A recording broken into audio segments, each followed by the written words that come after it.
are.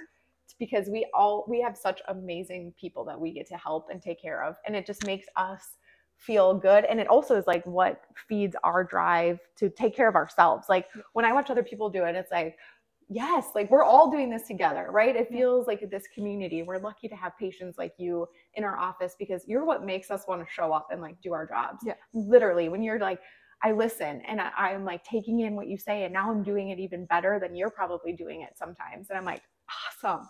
This is why we love what we do. It's such I try a to cool comment thing. when you guys do something like, I did that, but I was like, I'll just like it. I think I'm being the annoying patient. You are not That's the always annoying patient. Like I said, you're the epitome of the ideal patient. If you could pick people to walk in to take care of, like we would pick you because you like do the work and you put the energy into doing the work to take care of yourself, and you make that a priority. And that's why you had such a successful story too, is you wanted this, you wanted to do the work, you wanted to do it. You just needed the tools, and you just needed us to give you a little bit of direction to do it. And now look at this, look at what it's created for you. It's amazing.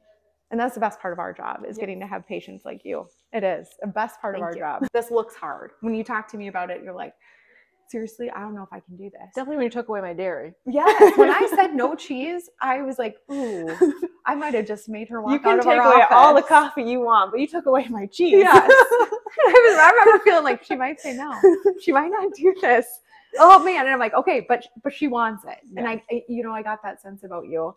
And you did. You just were like, I'm going to do this. And so when we have anyone that's out there and here's like your story, and if they're sitting there with like, I kind of want to do something, like you're the person that's going to motivate them to take the next step and take some action and do it, because they're going to look at you, Jamie, and be like, if Jamie did it, I can do it. I can do it. Because I feel like sometimes when we say things, like people think we're like these perfectly living, healthy people that never, ever don't prioritize our health. Right. And so like, there's that, like we're on this pedestal, but I'm like, take us off the pedestal. We're real people.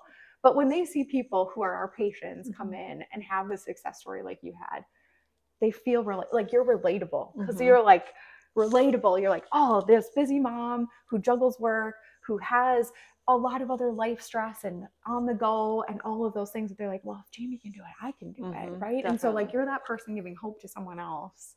And that's why we are grateful for you sharing your story. And I really like when you guys were like, be open about it. So I told everyone I could. There was a couple people I told, they just looked at me and I kind of like, oh, I don't know how to explain this program now. Like, you're making me nervous. And they like walked away, and my husband would be like, did you feel judged? Because you had all judging eyes. I was like, I did. And I was like, and he's like, don't worry about them. Like, it's true. Yeah. And usually it's just because they're like, no, they themselves, like they're not in a place where they're ready to do the same hard things you're doing to make those changes. Yeah. You know? They're like, I couldn't give that up. I'm like, yeah, I didn't think I could either, but you did. I feel amazing. And it's worth it. The worth it factor of 100. Yes. Yeah. I love it. Yeah.